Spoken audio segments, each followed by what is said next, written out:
Hello again to another Agakala React, and today we will be watching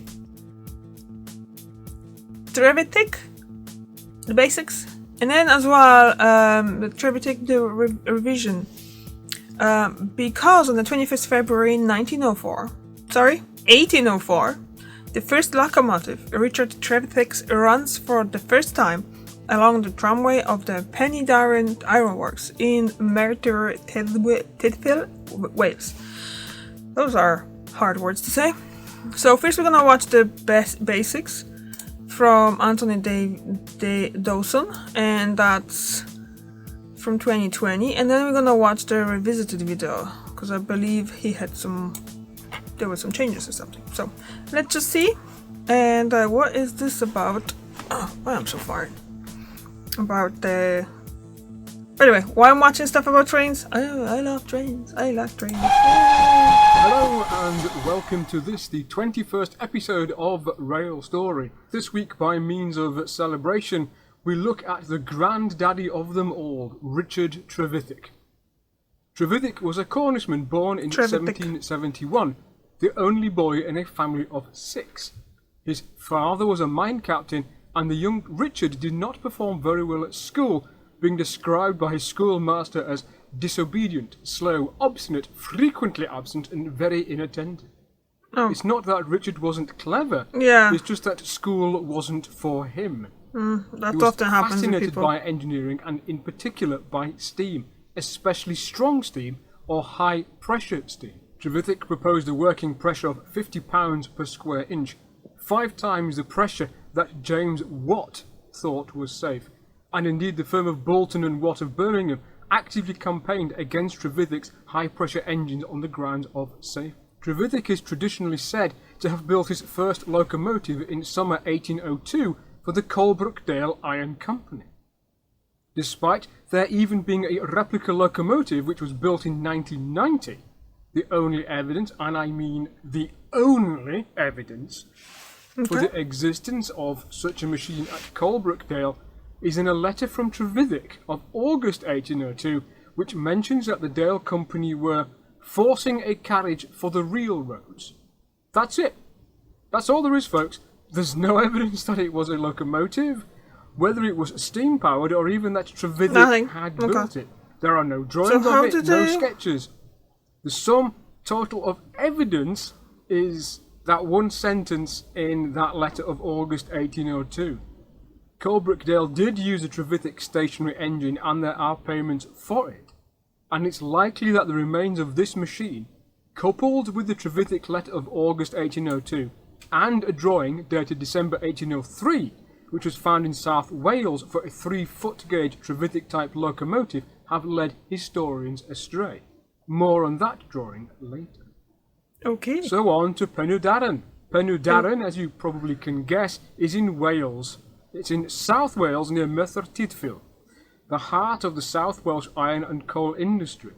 And it was here that Trevithick definitely did build a locomotive.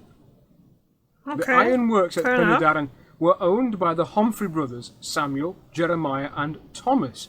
They were not Welsh, they were in fact from Stourbridge. And it was with Samuel Humphrey that Richard Crochet staked a bet of 500 guineas, or about £23,000 in today's money, whether this locomotive could take a load of 10 tons down the full length of the Penydarren line, accompanied by only a single man, and then return with the empties. The trip to decide the bet was made on the 21st of February 1804. Trevithick wrote the next day. Yesterday we proceeded on our journey with the engine. We carried 10 tons of iron, 5 wagons and 70 men riding on them the whole of the journey. It's above 9 miles, which we performed in 4 hours and 5 minutes, but we had to cut down some trees and remove some large rocks out of the road. The engine, while working, went nearly 5 miles per hour. There was no water put into the boiler from the time we started until we arrived at our journey's end. The coal consumed was 200 weight. On our return home, about 4 miles from the shipping place of the iron, one of the small bolts that fastened the axle to the boiler broke and let all the water out the boiler, which prevented the engine returning until this evening. The adjudicator, one Anthony Hill, proved to be a hair splitter and refused to pay the bet on the basis of several quibbles. including that the track had to be slewed through the Plymouth Tunnel to create more clearance, and the failure of the locomotive's water pump. The Penydarren locomotive was more manageable than horses, and it was easily able to draw a load of 10 tons, and as Trevithick notes, it was worked for several days, running the full 9.5-mile length of the Penydarren tramway. Trevithick even planned that the engine should pull Samuel Humphrey's coach along the tramway, making it the first passenger train pulled by a steam locomotive. Unfortunately, it was found too heavy for the brittle cast iron tram plates. The engine ended its days as a colliery winding engine at Fossey Fran coal pit, where it was probably scrapped in 1859. The Penydarren locomotive was the first rail-borne vehicle to move under its own power. It was carried on 4 flangeless iron wheels and weighed about 5 tons without water in the boiler. The boiler was made from cast iron, and it had a wrought iron return flue and a wrought iron chimney. It had a single horizontal cylinder, 8.5 inches bore, and 4 feet 6 inches stroke. Exhaust steam from the cylinder passed through a water heater before being discharged via a blast pipe in the chimney.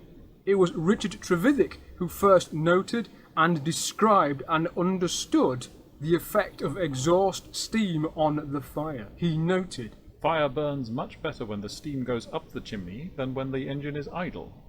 It makes the draught much stronger by going up the chimney." Everyone looked as attentively as possible into the fireplace, while the engine moved at the rate of a few strokes a minute, and all agreed in declaring that the fire brightened each time the steam obtained admission into the chimney as the engine made its stroke. Working pressure was probably 50 pounds per square inch, and there was a spring-loaded safety valve, another innovation of Trevithick. Although he never built such an engine, but he did patent one. Trevithick also deserves a credit for the use of 2 cylinders working cranks set 90 degrees apart, by which means the action of the engine became more, quote, equable, and it became unnecessary to load the work with a flywheel. This was another crucial breakthrough in the development of the steam engine and for the steam locomotive. Trevithick conclusively proved that thanks to the use of high-pressure steam, a steam engine could be built sufficiently lightly to propel itself, and that there was enough friction between iron wheels and an iron rail to allow such a machine to move itself along. He wrote, "When that engine in Wales travelled on the tramroad, which was very smooth, yet all the power could not slip round the wheels when the engine was chained to a strong post for that particular experiment." Sadly, there are no contemporary drawings of the Penydarren locomotive. When a drawing emerged in South Wales in 1855 showing a geared Trevithick locomotive, it was initially and immediately thought to show the Penydarren engine. It was a 4-wheeler with a geared drive, a single cylinder and a massive flywheel. It all fitted the bill. But on closer examination, it couldn't be the Penydarren engine, as the gauge was all wrong. Penydarren was laid to a gauge of 4 feet 4 inches, and the drawing was for a gauge of 3 feet. The other dimensions were wrong too. Furthermore, given the presence of the small Plymouth tunnel on the Penydarren tramway, a large flywheel and a tall chimney simply would not fit through the tunnel. And this isn't a new problem. Railway historians have been wrestling with it since the 1950s, and in 2019, a team of leading academics reassessed all the known evidence for the Penydarren engine and concluded that it must have had a very small flywheel, or none at all, a short chimney, and that the cylinder was at the opposite end to the firebox, similar to the known drawing of Trevithick's wagon engine of October 1804, and to the engine Trevithick built in 1805 at Gateshead, of which drawings survive.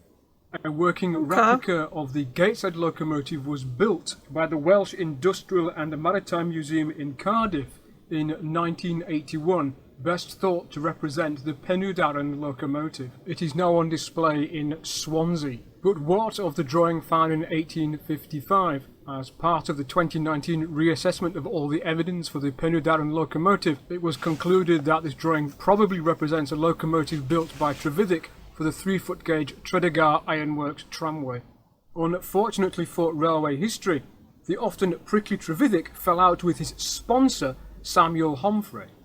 Homfrey subsequently purchased the patent right to Trevithick's high-pressure engines, which included his locomotives, which meant that Trevithick was no longer able to build his own engines.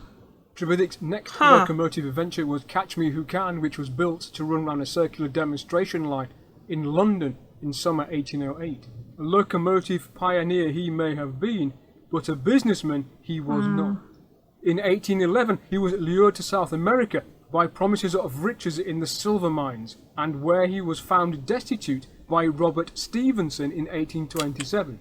It was Robert who paid for his fare home, but on the way the pair of them were shipwrecked.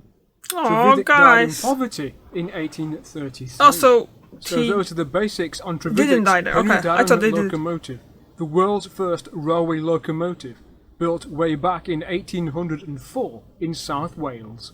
What do you think about Richard Trevithick and his Penydarren locomotive? Keep the conversation going in the comments below. If you have enjoyed this video, and if you haven't already, please help the channel grow by liking, sharing and subscribing. And as a bit of a teaser, there will be a question and answer session when we hit 300 subscribers. If you'd like to find out more about Richard Trevithick and other steam pioneers, check out my book, Before Rocket, available from Gresley Books. So he's an auto. Okay, let's just go into the next one.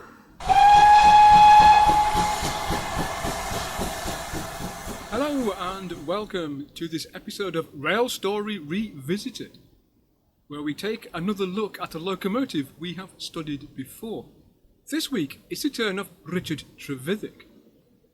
The joy of being a historian is that history is not fixed, it's fluid, it's dynamic. Yes, dates and events are set in stone, but how we understand the past and those events are constantly changing in the light of new evidence and new ways of interpreting that evidence. What kind of building? It's all a bit there it is! timey-wimey, wibbly-wobbly. It means, as an historian, you need to have an open mind to be ready to embrace change and accept that what was once taken as quote-unquote fact may in fact be wrong, and indeed you may be wrong too. So when Andy Guy et al. Presented their 29 paper on the Trevithick Penydarren engine, one may have been mistaken for thinking that after this exhaustive piece of research by some of the leading railway historians in Britain, there can't be anything new to add. Surely? Well, yes there is.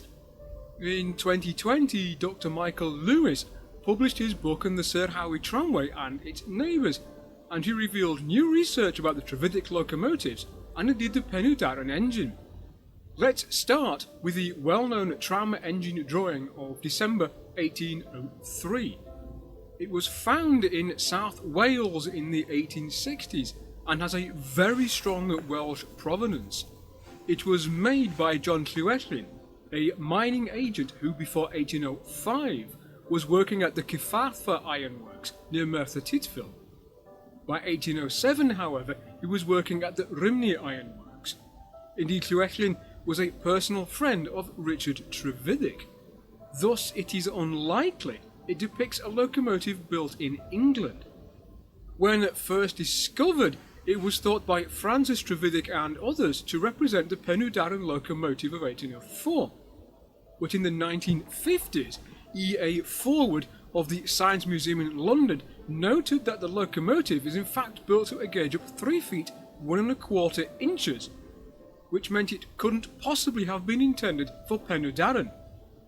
Instead, he postulated that it was the carriage for the railroads mentioned in a letter by Richard Trevithick in August 1802 at the Coalbrookdale Iron Works. The problem with this is that soon after, the prickly Trevithick fell out with the owners of Coalbrookdale.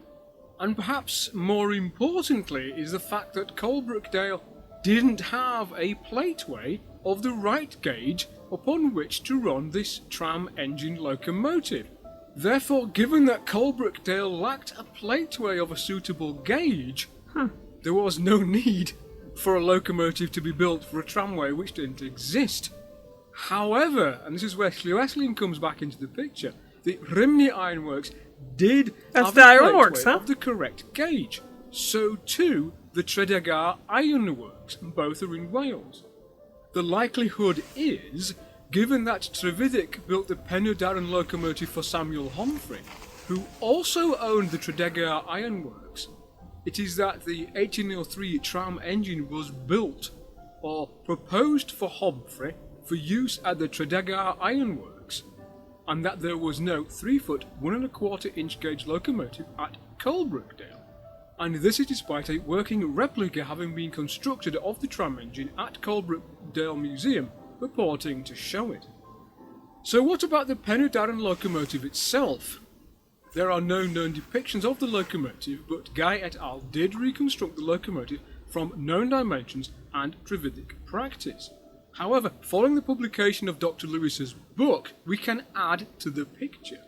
The Penydarren locomotive is usually reconstructed having a simple U-shaped return flue boiler, so that the chimney and firebox were at the same end and the single cylinder was at the opposite.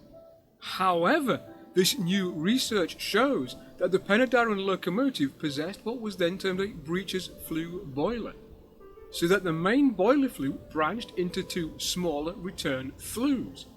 So in effect, there were 3 tubes in the boiler, the main flue and the 2 smaller return flues, which united to form a single chimney outside the boiler. And this boiler was identical to that which Trevithick had used on his London steam carriage. It was an efficient steam generator thanks to its large heating service. And indeed, Francis Trevithick stated that it was his father who had invented the multi-tubular boiler, whilst the Penydarren locomotive may not have had as many flues as the Rocket did. Its breeches flue boiler was far in advance of the single flue boiler of Stevenson or the return flue of Headley or Hackworth. I want to know where's the loco motion, where's the loco came from. The breeches flue for the Penydarren locomotive was built by a Welsh craftsman, Richard Brown, who is also credited with his brother William in doing much of the smith work on the Penydarren locomotive. Whilst designed by a Cornishman, the Penydarren locomotive was certainly a product of Welsh industry, skill and ingenuity.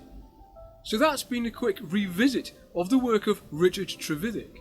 Certainly history is not static, and we're finding out new information about early railways, even something as well known as the Penydarren locomotive, where many leading historians and academics continue to shed light on events from over 2 centuries ago. It's a lot. I hope you have enjoyed this video, and if you have, please leave a comment below and show your appreciation by liking, sharing and subscribing. What do you think, guys? Do you know that? Well, I never heard about the man before, but I don't know that much about the history of trains and locomotives and all that, but I do like a good ride in the train. So, like I knew that there were obviously steam-powered locomotives before, and that first actually, not before, but first. And then there was changing as the whole technology was changing and all that, so that's kind of good. It's kind of weird that they don't have all those original well, maybe not weird, like he went to South America and then he came back and then during the way back he shipwrecked. He survived, but still. So, yeah. Thank you very much for watching and I see you tomorrow. Bye!